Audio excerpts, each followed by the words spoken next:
Hey guys, I'm Tina Cannon, owner of Jadedkissesdesigns here in Mississippi, and I am a custom garment maker, pattern maker, and I also specialize in custom dyeing and a few other things.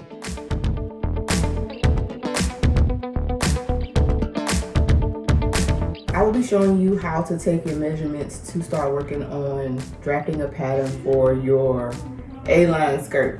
So first you need a tape measure.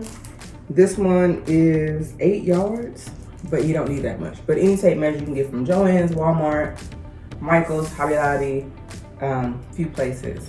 But for the A-line skirt, you're going to need a waist measurement, a hip measurement, and how long you want it. So the first measurement you're going to need is your waist. You take your tape measure, you get the full circumference around the waist. And here's a mistake that I see that people, when they send me measurements, they normally tighten their tape measure so tight. And when I'm making their patterns, that typically takes off about a half to an inch on each block.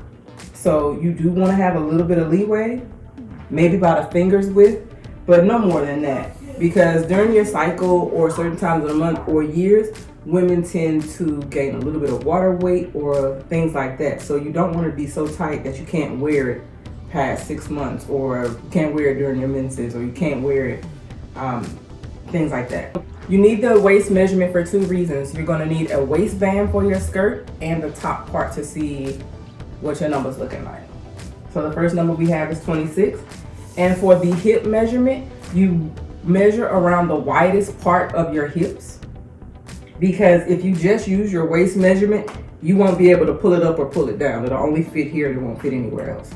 So the second measurement that you're going to need is you need the circumference around the widest part of your hips. Make sure you're using the right side of your tape measure. The waist measurement, we're gonna go with 27 inches. And then the widest part of the hip, we're gonna go with 36 inches. So this is the widest part here.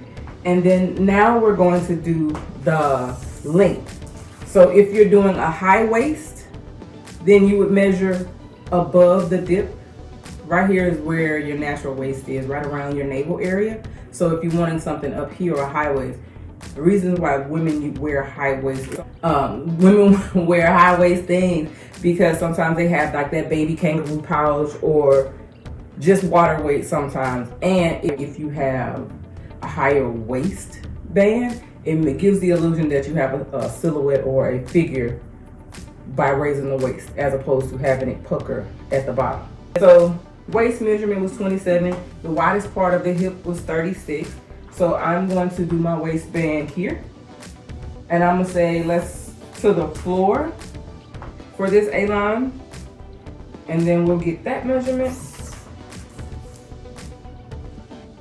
which was 60 inches. Quick recap, you want your waistband to attach to the top of your skirt, and that will require you to use your waist measurement. This one was 27, it may be different for you. So if I'm measuring on myself, so if you are measuring on yourself, most of my skirts come up here, and I would measure here. And notice how I was saying just a finger width apart. And then I would measure, so if you are measuring the widest part of your hips, you make sure it's even and flush, and you measure here. So you have the mannequin, and then you have measuring on yourself. And the length.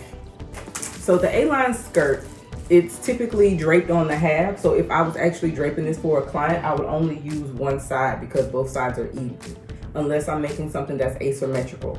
So for the purpose of this, I would be working on the half. The A-line is smaller at the top, wider at the bottom.